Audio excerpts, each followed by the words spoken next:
Boa tarde, boa noite, segundo o melhor horário, né, em que estiverem. No Brasil, ainda à tarde, aqui em Angola, à noitinha, à tardinha, né?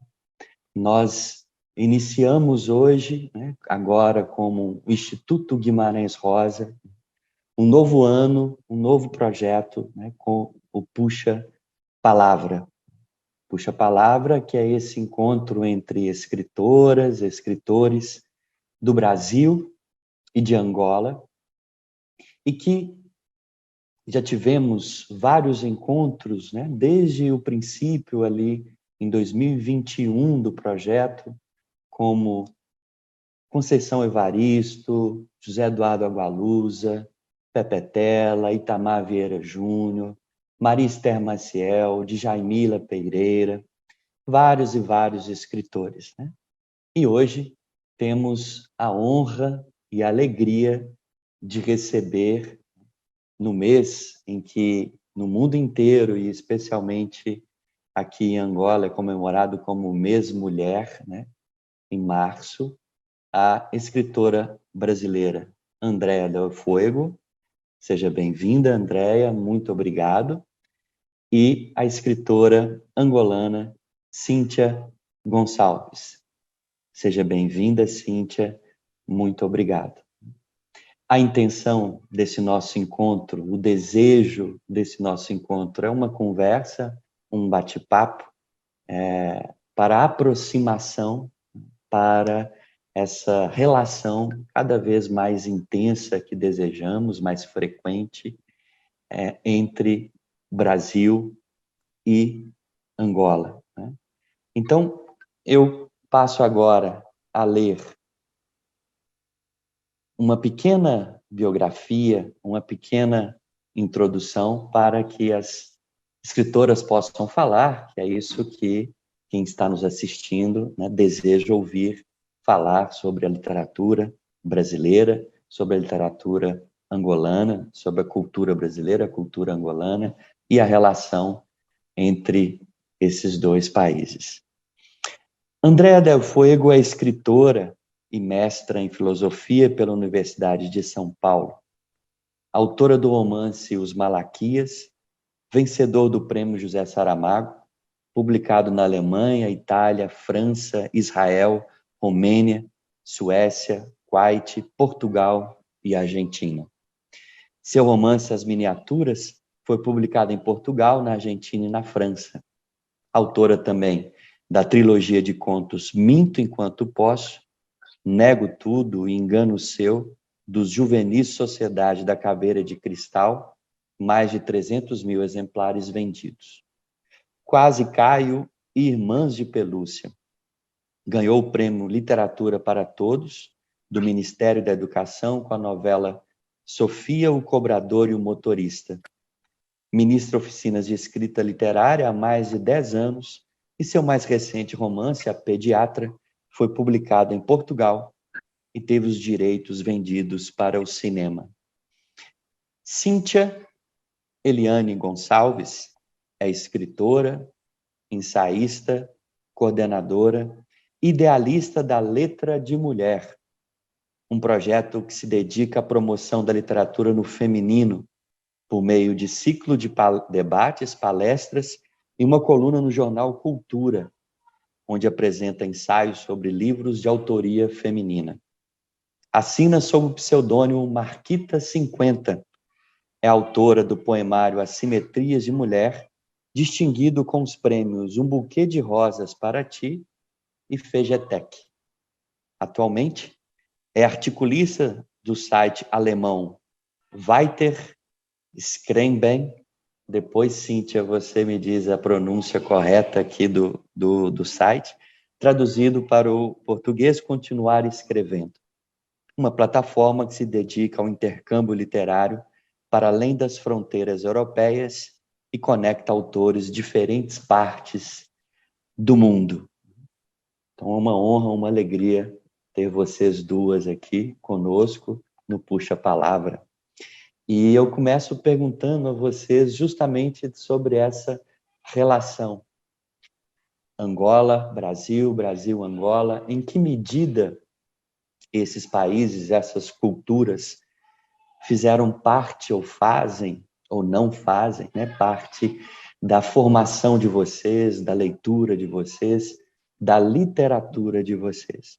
Como vocês enxergam essa relação cultural e, especialmente, pela escrita de vocês? Começamos com ou a Cíntia ou a Andréia, deixo para vocês a decisão da escolha.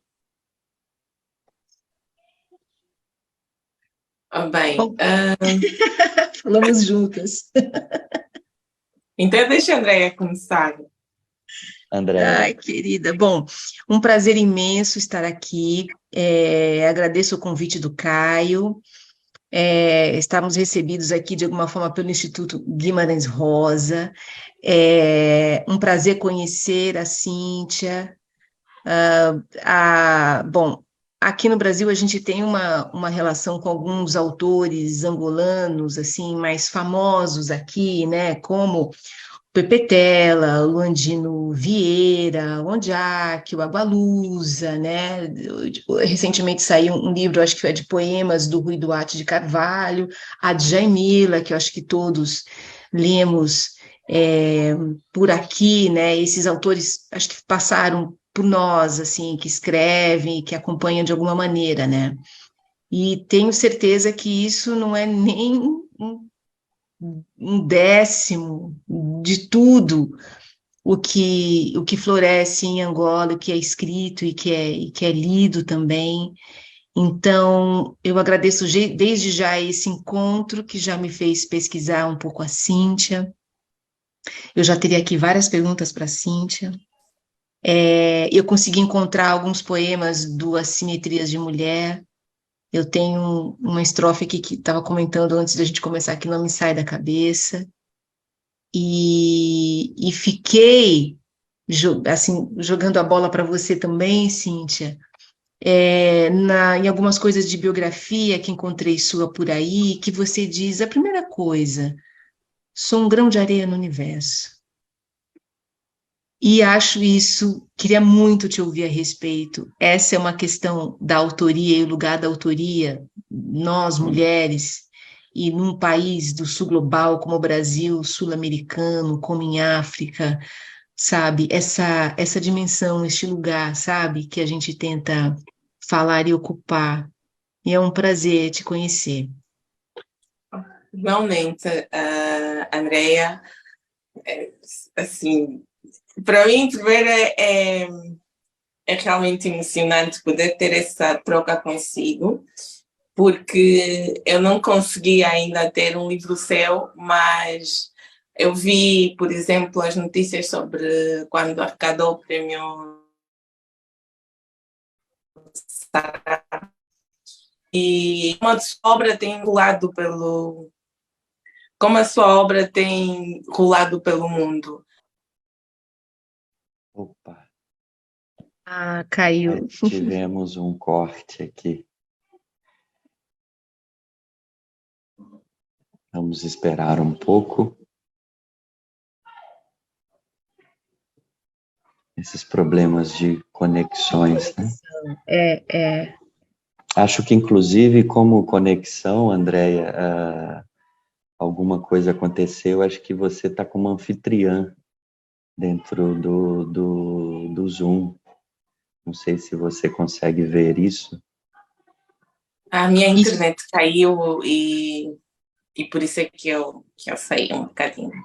Mas o que eu estava a dizer há momentos, eu tento mais ou menos seguir as novas autoras pelo mundo. E do Brasil, para mim, atualmente, destacam-se a Carola Saavedra, e é uma escritora que eu realmente leio com afinco. E falando sobre a troca a nível da literatura entre Angola e Brasil, já foi uma relação muito mais direta, muito mais dinâmica e assídua. Hoje não há uma troca.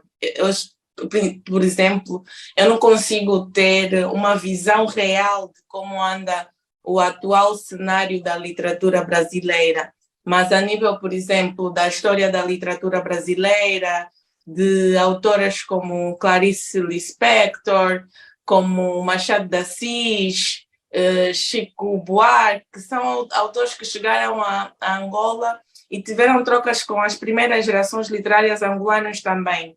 Mas das gerações mais recentes, a nível de participação em festivais em Angola, acho que o máximo de movimento que tem acontecido a nível dessa troca são os eventos que o próprio Instituto Guimarães tem feito acontecer, onde faz essa ponte entre escritores angolanos e escritores brasileiros. Acho que atualmente é muito mais fácil escritores angolanos na diáspora serem publicados ou lidos no Brasil do que escritores angolanos em Angola, que, na verdade, é o caso da maior parte dos nomes, com exceção de Ondiaque e Pepetela, que a Andrea acabou de citar, como a Jaimília, como o Agualusa e o próprio Ondiaque, que às vezes é mais fácil comprar-se o livro do Ondiaque a partir de Portugal, por exemplo, chegam primeiro a Portugal e só depois a Angola.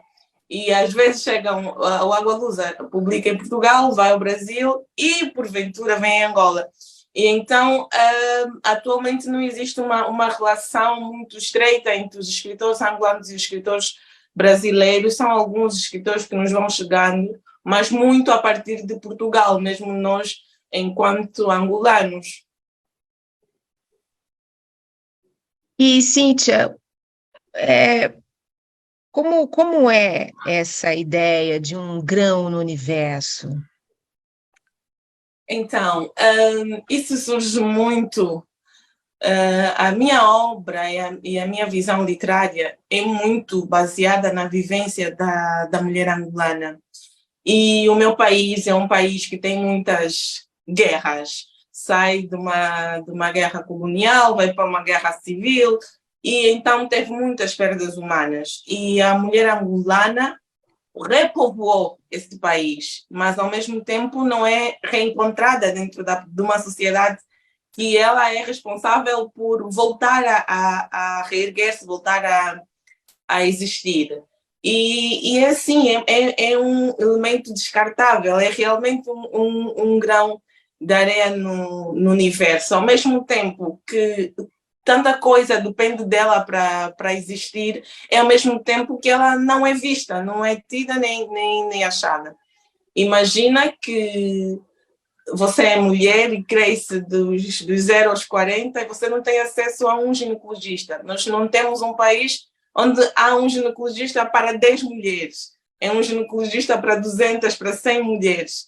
E então são questões que parecem muito básicas, muito descartáveis, muito naturais, mas que não são levadas à discussão onde verdadeiramente se encontraria a solução. Então, a mulher angolana é realmente encarada como esse grão de areia, é mais um ser vivo, é mais um elemento, e todas as coisas à volta dela são relembradas apenas em março, quando se lembram que existe um dia para a mulher, um mês para a mulher, quando, na verdade, as mulheres estão aí o ano todo a lutar as suas próprias guerras e a trabalhar para uma sociedade melhor, mesmo que essa sociedade não retribua a elas aquilo que é necessário. E então é muito nessa visão, porque a maior parte das nossas famílias, porque isso é muito paradoxal, a maior parte das nossas famílias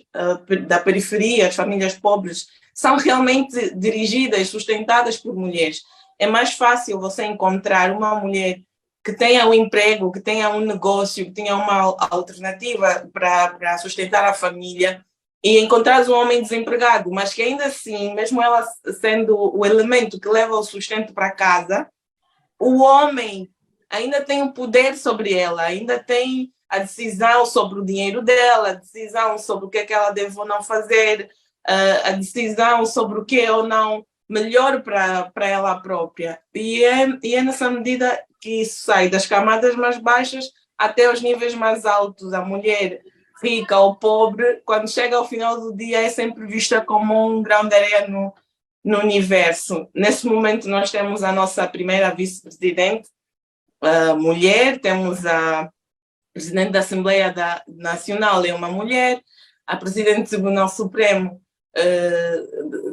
é uma mulher, mas ao mesmo tempo que existe essa maquiagem de representatividade da figura da mulher em cargos de decisão, em cargos de poder, você não sente que essas mulheres trabalham realmente, ou as ações dessas mulheres se reflitam realmente na vida da mulher comum, daquela que acorda de manhã cedo para andar quilômetros de distâncias com uma banheira na cabeça que leva mais ou menos 50, 30 quilos, e elas andam distâncias enormes para vender os produtos e poderem levar o sustento para casa. Ao mesmo tempo que você tem um parlamento que é maioritariamente constituído por mulheres, ou a 50% constituído por mulheres, essas mulheres não conseguem criar efeito na vida da mulher comum. E então percebe-se que aquilo é uma maquiagem, é para dizer ao mundo, olha, nós não somos machistas, nós até temos mulheres em cargos de decisão, mas ao mesmo tempo essas mulheres não têm voz, porque chegam para lá e só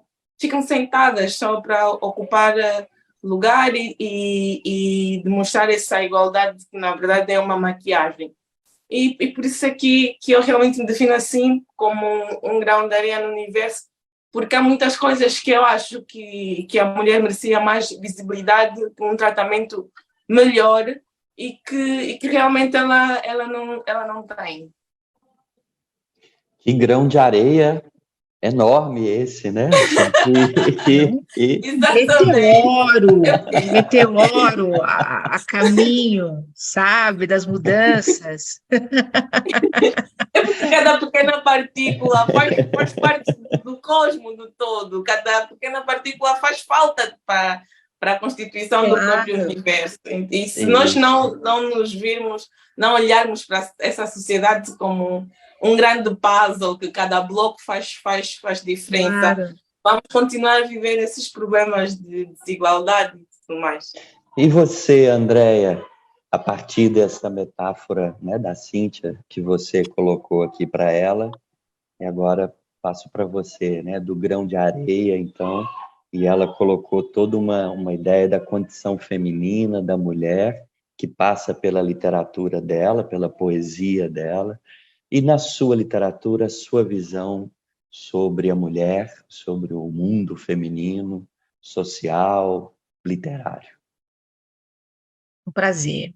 É muito bacana ouvir a Cíntia, e imaginei que o grão de areia no universo fosse, inclusive, assim, sob do ponto de vista da poesia, a poesia feita por mulher neste lugar, mas a Cíntia logo de cara coloca onde é que as coisas estão assentadas, assim, né, numa materialidade, né, numa coisa, existe o poema, mas quem escreve esse poema?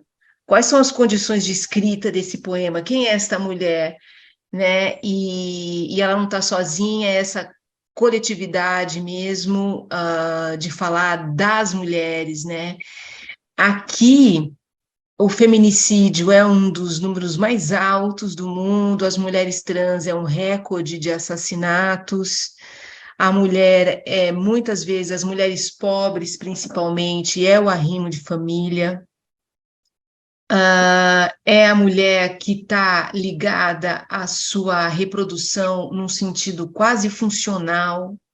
Eu fico pensando nas minhas avós que vieram da zona rural, analfabetas, e que uma teve 14 filhos, a outra teve 9, e analfabeta, sem a menor, enfim, não havia... A vida era reproduzir e trabalhar, assim, duramente, com todas as ocupações mentais, emocionais, materiais, as responsabilidades de, como a Cíntia indicou, de repovoar, no caso Angola, e aqui também nesse sentido de construir, né, cidadãos, assim, pessoas, né, e essa invisibilidade que é esse lugar. Nossa, que caminho imenso ainda a percorrer, E eu me lembro quando começaram a surgir algumas antologias aqui sobre mulheres, antologias de mulheres que estavam escrevendo e tal. Lá nos começos dos anos 2000, teve uma antologia aqui, organizada pelo escritor Luiz Rufato, chamado 30 Mulheres que Estão Fazendo a Nova Literatura Brasileira. E ele encontrou tantas mulheres que ele teve que fazer uma continuidade chamada Mais 25 Mulheres que Estão Escrevendo Literatura Brasileira, e deixando no prefácio que havia muitas, assim, né, porque o critério era mulheres que não só que escreviam, mas que já haviam publicado, né, isso no país todo e tal. E na época, né, então, assim, matérias sobre literatura feminina como um gênero literário à parte, né, e era muito uma pergunta, como é a literatura feita por mulheres, né, e eu brinco que, enfim, o fato de ser mulher é um repertório, né, nós temos um repertório, mas repertório não é a forma, e né, a literatura, eu acredito nela como forma, né, e esse repertório, ele pode sim influenciar nessa forma, e a forma no repertório, mas eu quero dizer o seguinte, se um veterinário escreve sobre um cachorrinho, não é uma literatura, se um autor escreve, na verdade, sobre um cachorrinho, ele não está fazendo literatura veterinária, o cachorrinho é um tema, é um repertório. Então, acho que isso é um meio também de diminuir também o lugar de uma escrita feita por mulheres no sentido de uma literatura universal. Acho que tem esse lugar também, essa tentativa. Embora eu veja que isso está se expandindo de alguma forma. A situação atual, aqui, eu vejo com um pouco de entusiasmo, porque ela é diferente da situação de 20 anos atrás, no seguinte sentido, tem mais mulheres sendo publicadas, mais mulheres finalistas dos prêmios, digamos, as mulheres leem mais do que os homens, estatisticamente. Há em São Paulo, por exemplo, uma livraria, Gato Sem Rabo, que só vende livros escritos por mulheres, há clubes de leituras que só leem mulheres, há mulheres nos júris literários, nas curadorias, na tradução, capistas, diagramadoras, revisoras, editoras. Então, se isso não for uma total miragem, se eu não estou enganada, eu nunca vi um cenário, digamos, mais favorável. E quero acreditar que ele não tem volta. E isso não quer dizer que não haja uma série de questões ainda machistas no próprio meio, o fato de nós mulheres, e eu estou me incluindo, porque a minha geração, eu tenho 47 anos, eu venho de uma adolescência dos anos 80, e eu tenho traços machistas, que reconheço, que inclusive eles foram bem exorcizados, quero acreditar, no meu último romance, que chama A Pediatra.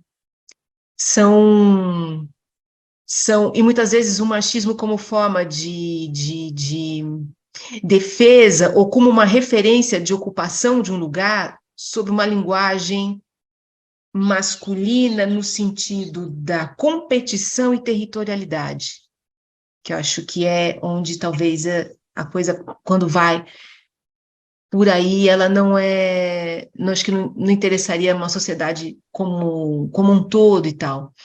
Mas eu estava escrevendo, só para finalizar, eu estava escrevendo um livro, estou escrevendo há 5 anos, um livro que o protagonista é um homem, e este livro não vai para frente. Não vai. Por série de razões. Eu comecei com o realismo mágico, tirei o realismo mágico, deixei a coisa mais objetiva, a primeira pessoa, a terceira pessoa, e nada. A gente reconhece quando o texto não chegou no tom, né?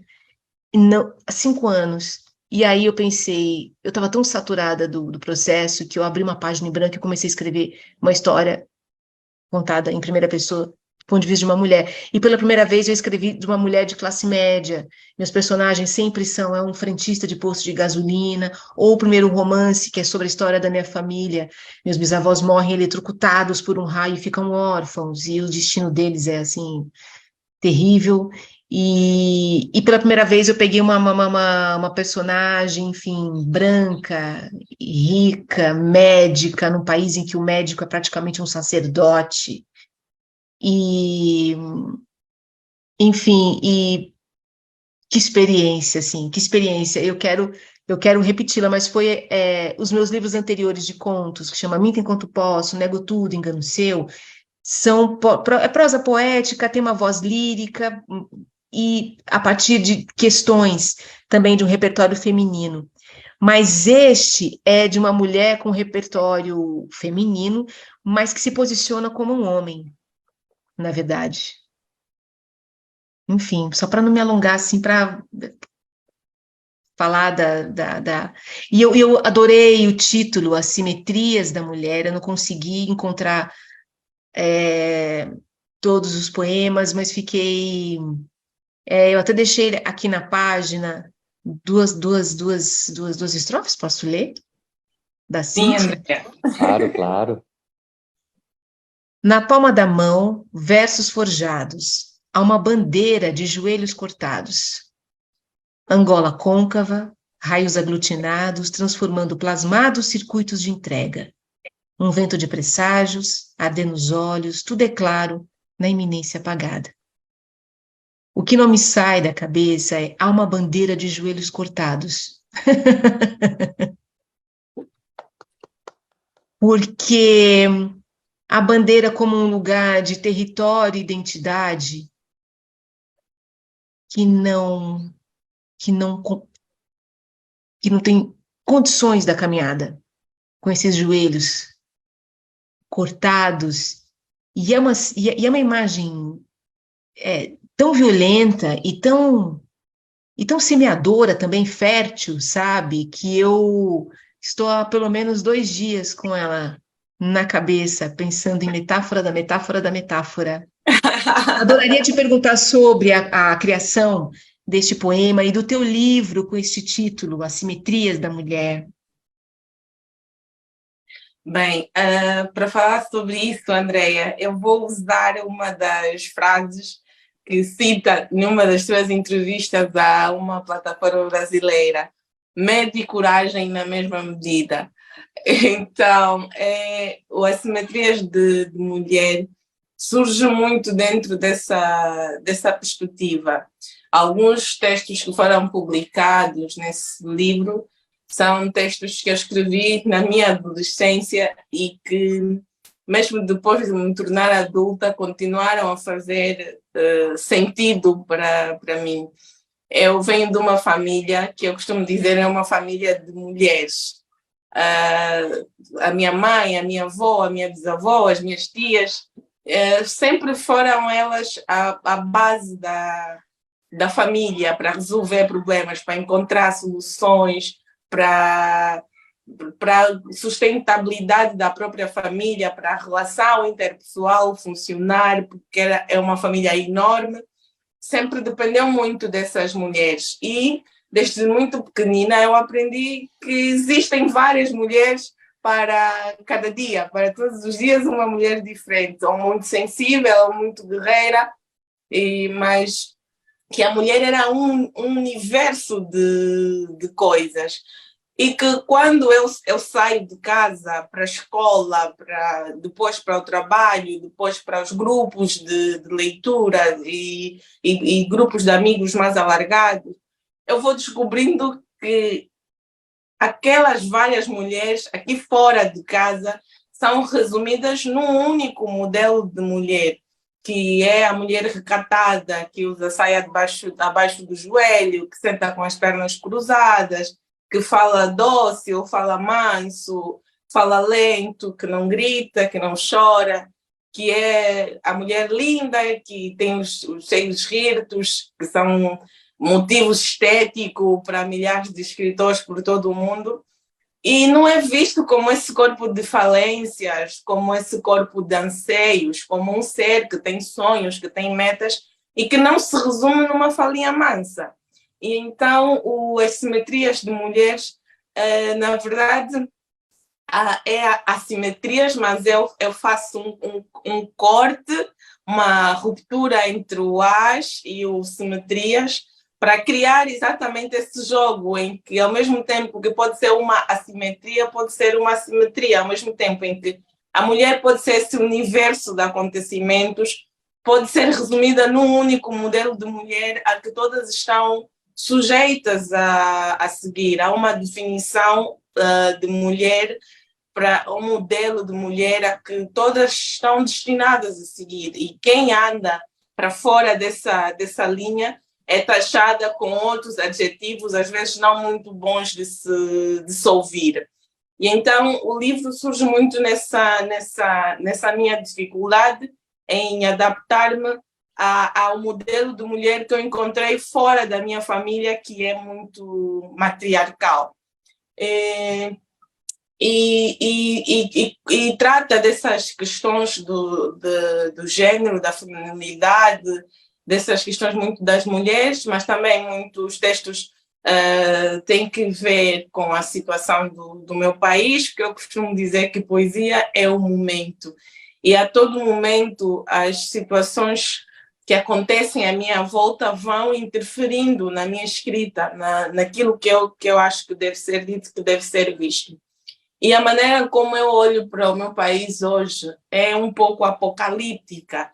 Já foi mais esperançosa, mas a cada dia que passa eu vou perdendo a esperança realmente dessa bandeira poder recuperar os seus joelhos e voltar a ter uma caminhada de esperança, porque as coisas ficam mais difíceis para os homens e para as mulheres muito mais.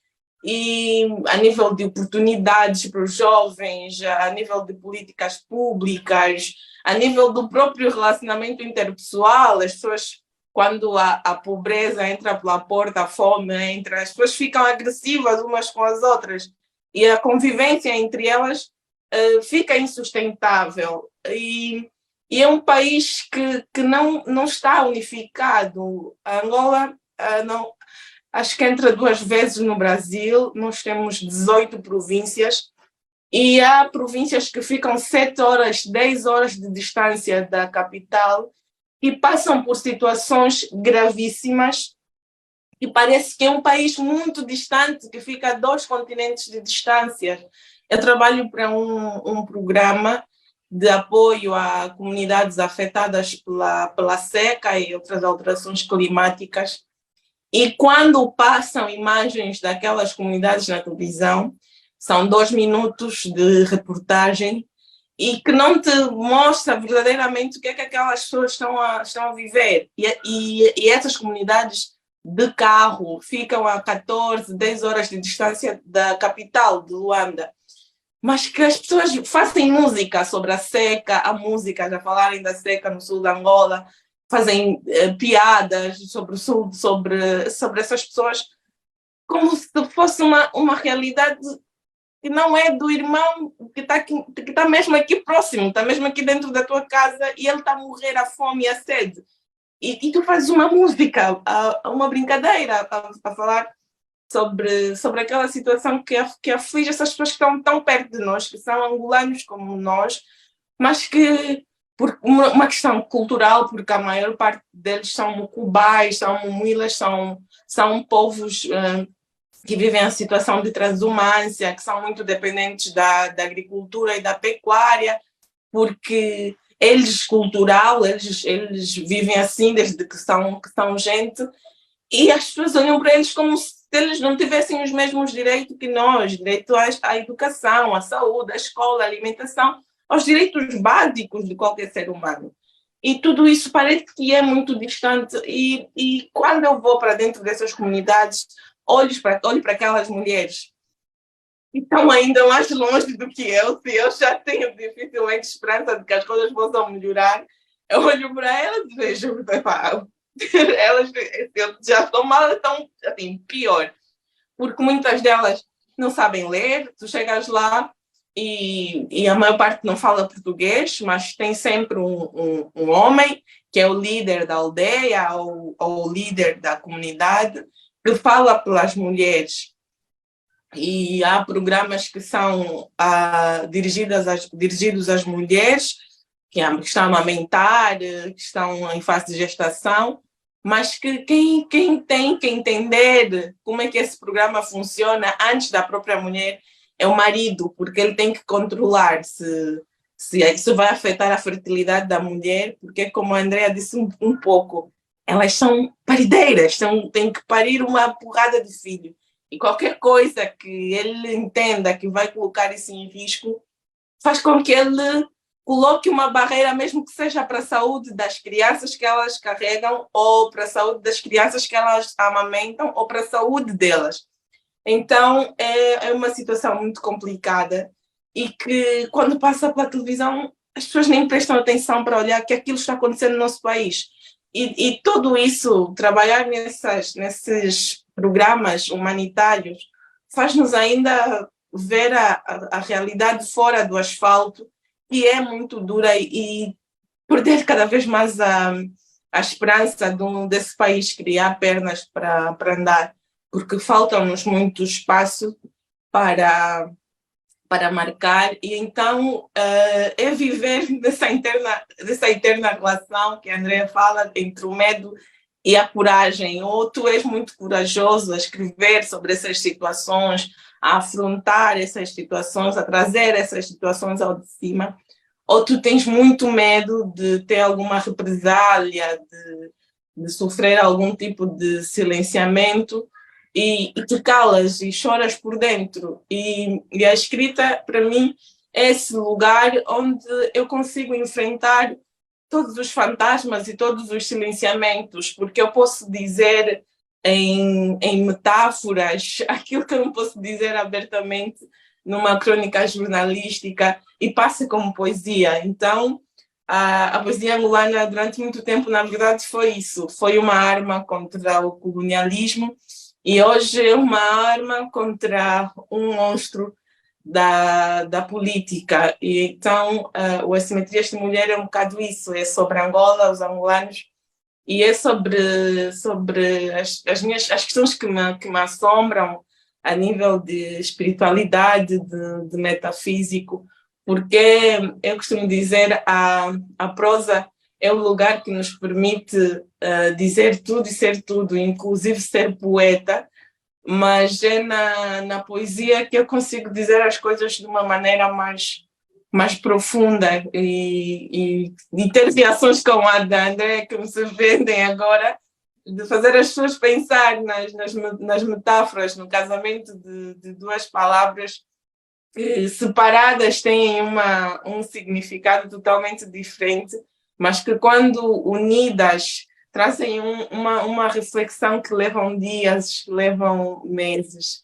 Então é mais ou menos isso. A minha relação com o meu país, com a literatura, é essa relação de medo e coragem que a Andrea fala.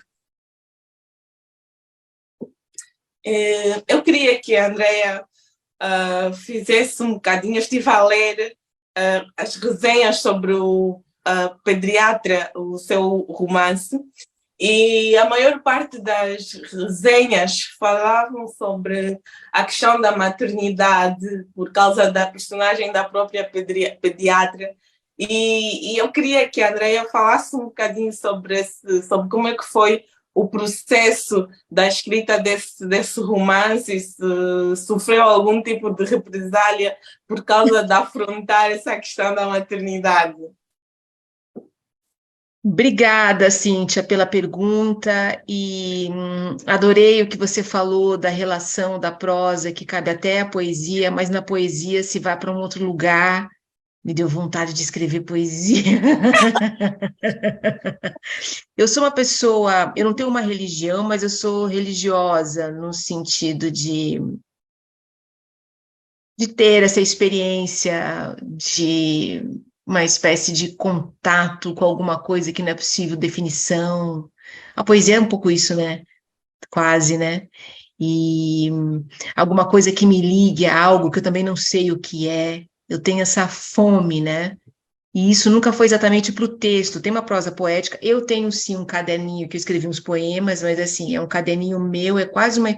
Eu fiz uma espécie de diário de escrita. Esse personagem homem, que eu não conseguia saber quem ele é, até hoje eu não sei quem ele é, eu falei, bom, quem sabe a poesia não me dê isso.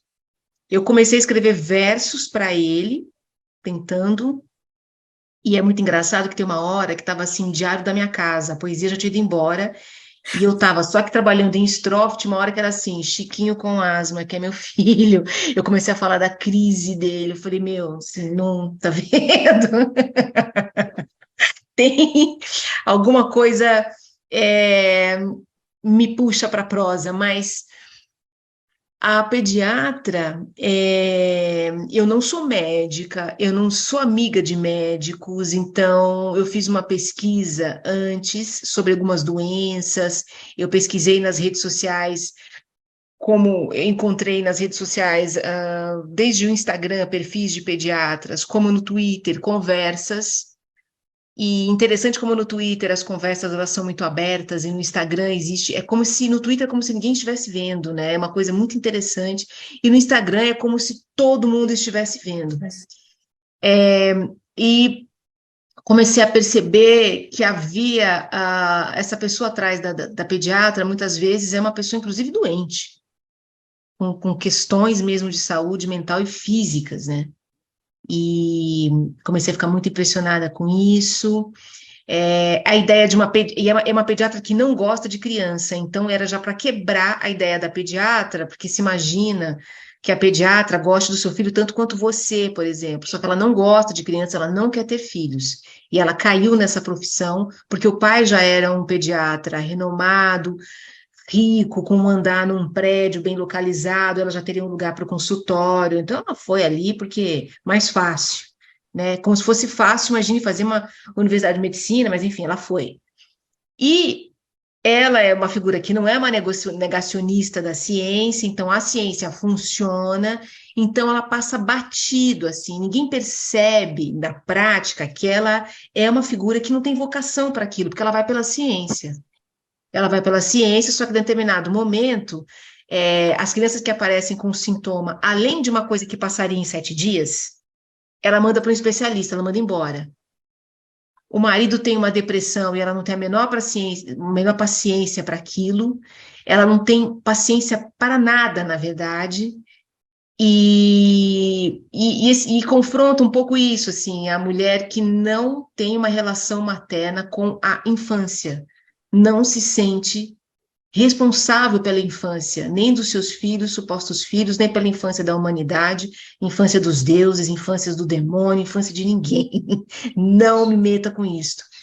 Então, de um lado, tem esse lugar que é um pouco, que nos diz muito, e por outro, é em primeira pessoa e é só sobre o pensamento dela, né? Então, e ela é machista, ela é homofóbica, ela é classista, ela é elitista, todos os traços de uma classe média brasileira, sabe?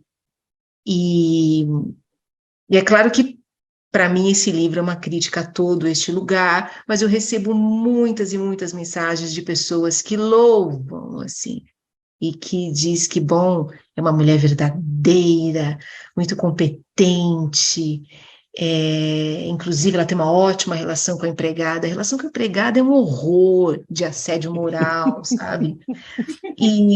Mas isso são as leituras todas possíveis, e também, assim, entendo que quando eu fui para a construção de uma personagem que não é uma vilã chapada, digamos assim, sabe? Uma anti-heroína, mas ela tem curvas nisso tudo, né?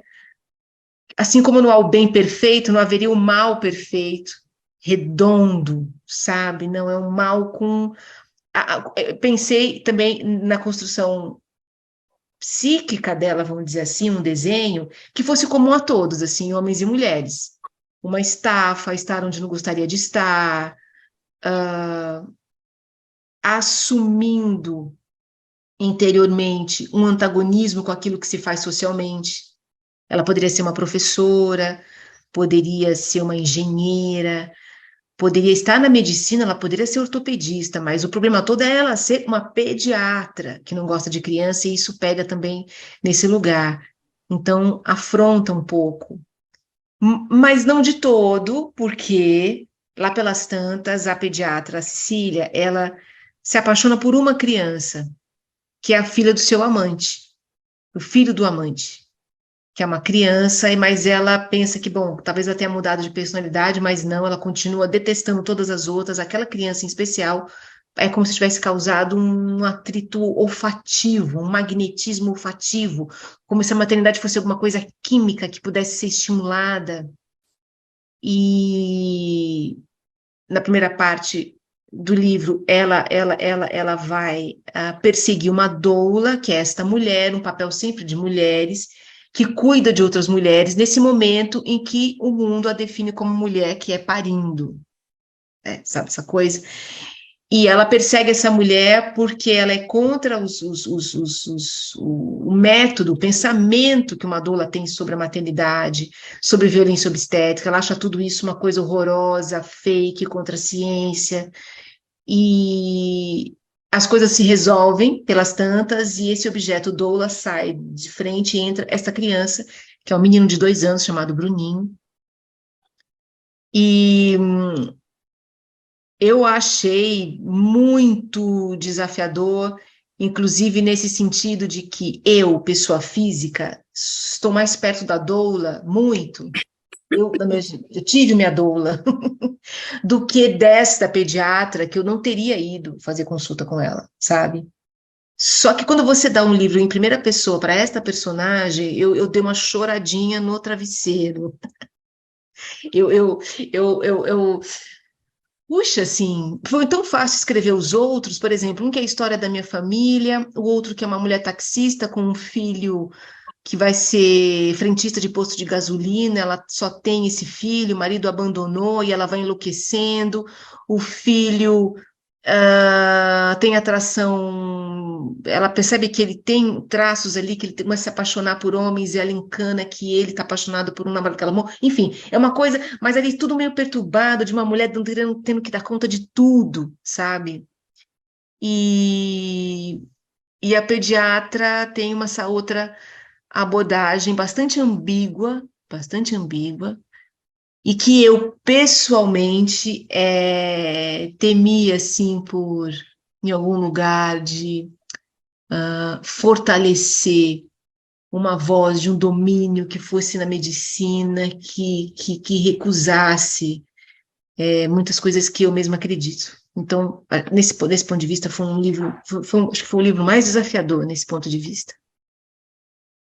Nossa, eu realmente fiquei muito curiosa de ler o livro através das resenhas que eu fui encontrar na internet, porque se calhar eu sou um pouco do grupo que vai achar a personagem realista, porque é muito difícil pensar em uma mulher que não goste de crianças, mas realmente existem mulheres que não gostam de crianças.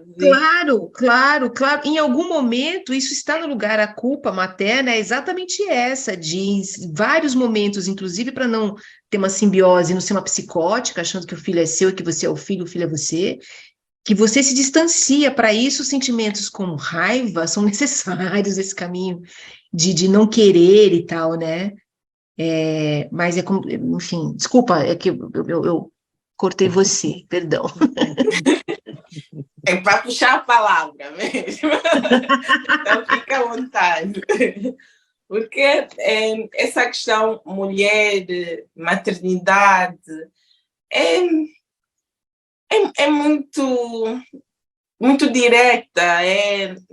Nasceu mulher, tem que ser mãe. E às vezes é-nos tirada essa possibilidade de escolha, porque já é muito difícil decidir não engravidar, por exemplo, mesmo com todos os anticoncepcionais do mundo, é muito difícil controlar o nosso corpo a nível da fertilidade. E depois tens a própria sociedade que a cada momento olha para ti e diz: olha, tu já vais fazer 30 anos, já é hora de começar a pensar em ter um filho. Então, e o neto, e depois do sobrinho. E essa personagem da pediatra realmente chamou-me a atenção porque declaradamente é uma mulher que não gosta de crianças e ainda é uma pediatra. Eu realmente queria perceber como é que uma pessoa que não gosta de crianças torna-se uma pediatra. Agora percebi através da explicação da Andrea que ela na verdade não teve muita escolha e foi uma profissão que lhe caiu ao colo. A curiosidade gera em torno de saber como é que ela foi gerindo isso. Não, no estado de criança tem que ver uma criança todos os dias da vida. Acho que realmente é um livro que eu gostaria muito de ler. Eu de alguma forma faço chegar até você. E eu sou hipocondríaca, eu gosto de ler sobre doenças e tudo que acontece, eu acho que eu tenho todas, né? Faço exames, vou atrás. Hoje mesmo eu estava achando que eu tinha uma doença X, que eu não vou nem dizer o nome, porque meu braço doeu. Eu falei, já comecei a. Enfim, e é horrível, isso não é uma virtude, inclusive, isso é um horror a tratar na terapia, mas facilitou muito a escrita do livro, porque a pediatra também não gosta de doença, ela recusa a doença como se fosse uma recusa à vida, né? Então, ela não trata de crianças com problemas de fato, sabe? Deu uma tosse que passou do 8º dia, ela já manda para um especialista. E eu pesquisei muitos grupos, eu já fazia isso, de olhar grupos de doenças crônicas no Facebook, porque o Facebook é a porta de entrada para os grupos de WhatsApp, né?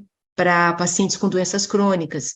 Eu nunca entrei nos grupos de WhatsApp, que seria um pouco deselegante, mas os grupos abertos de Facebook, então eu olhava as mães falando das crianças, o relato das mães de crianças com doenças crônicas, né? Tocante é a palavra mais tranquila que eu encontro, sim, para isso, assim, emprestar o corpo o tempo todo, e é uma fala, assim, de quem tem que ir muitos médicos, uma doença incurável, assim, não tem trégua, ela é um cuidado e controle, como controlar, como é que você controla uma doença, assim, é o tempo inteiro uma luta, e aí, um pouco disso, a fala da pediatra eu tirei da fala dos pacientes, para ter cara de pau de escrever no lugar de uma médica, que eu não sou. Então, o paciente falava com tanta, sabe, a minha pressão alta, isso, e o médico daí sabe o nome dos exames, sabe o nome dos, enfim, procedimentos. Eu fui tirando disso, de lugares onde, enfim, as pessoas, enfim, digamos, eu não tinha acesso à fala de um médico atrás da vida pessoal, né? Eu só conheço o médico do outro lado da mesa, me passando uma receita. Então, eu fui pesquisar em grupos de pessoas doentes, um jeito mesmo de falar da pediatra. Que maravilha, que maravilha. Eu adorei. E pensei assim, isso aqui poderia ter um efeito terapêutico em mim, diminuir a minha hipocondria, eu acho até que teve, embora hoje eu senti sintomas da hipocondria voltando. Que maravilha escutar o procedimento, o processo de vocês duas, e acho que esse foi, e aí eu já estou falando tá chegando, né, o momento de finalizar o nosso encontro, né? O puxa-palavra mais interativo que nós tivemos aqui, realmente, vocês duas, né? E aí estamos aqui abertos, né? A que vocês continuem essa ligação em trocas, né? Uma aí desejosa de ler a outra, né? E vamos fazer isso acontecer, né? A Cíntia lê a Andrea lê a Cíntia e entrelaçarmos, né? Ainda mais essas nossas culturas, né? Infelizmente, né? Esse nosso tempo já está chegando, o bate-papo está maravilhoso, estava assim muito bom ouvir vocês duas, né? E principalmente pelo grau da importância, né, da fala de vocês, né, não só sobre a literatura, o processo de vocês, mas principalmente sobre a questão da mulher, a questão feminina, né? Do ponto de vista social e literário, né? Que vocês colocaram. Então, muito obrigado a vocês duas, e a palavra, né? As últimas palavras, Cíntia, Andréia, Cíntia. Bem, é difícil dizer as últimas palavras, que não dissemos nada ainda. A gente não começou nem na borda. Mas muito obrigada ao Caio e ao Instituto Guimarães pelo convite. É realmente uma troca muito interessante poder cada vez mais conhecer mulheres escritoras de outras nacionalidades, essencialmente do Brasil, que é um país muito importante para Angola, para a nossa cultura e para as nossas relações de intercâmbio Angola-Brasil. Gostaria que a conversa durasse muito mais tempo, aqui um protesto, mas foi muito interessante conversar com a Andrea. Eu realmente gostaria de conhecer mais a fundo a produção literária da Andrea, que tem uma biografia pesadíssima, e então, porque essas trocas são muito, muito importantes para nós termos noção do atual cenário literário de cada país, e é muito importante que vão acontecendo cada vez mais esse intercâmbio Angola-Brasil, que durante muito tempo a literatura brasileira teve grande influência na produção literária angolana, e é lamentável que essa troca não seja mais próxima e mais real. E eu queria realçar um ponto que a Andrea frisou aqui sobre essa questão da literatura no feminino, como se fosse uma outra literatura a par da literatura universal, e dizer que essas trocas realmente trazem-nos essas lições, que parece que é um problema só nosso, mas que na verdade é um problema do universo. Vive-se em Angola e vive-se no Brasil e vive-se no Afeganistão e vive-se na Alemanha, e as mulheres têm que lutar cada vez mais por afirmar a sua voz dentro da escrita literária ou dentro da ciência.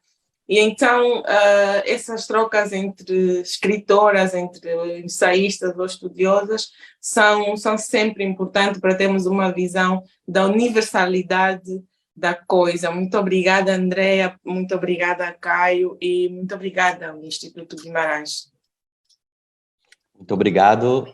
Quero agradecer Cíntia. também ao Caio, à Marisa Cristino, especialmente a Cíntia Gonçalves.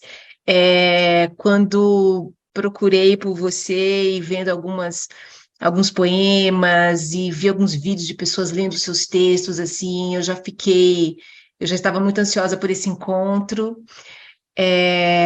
Adoraria que a gente pudesse trocar mais, a gente troca os nossos contatos, o Caio pode fazer esse tráfico. Claro. E foi muito, muito rico mesmo te ouvir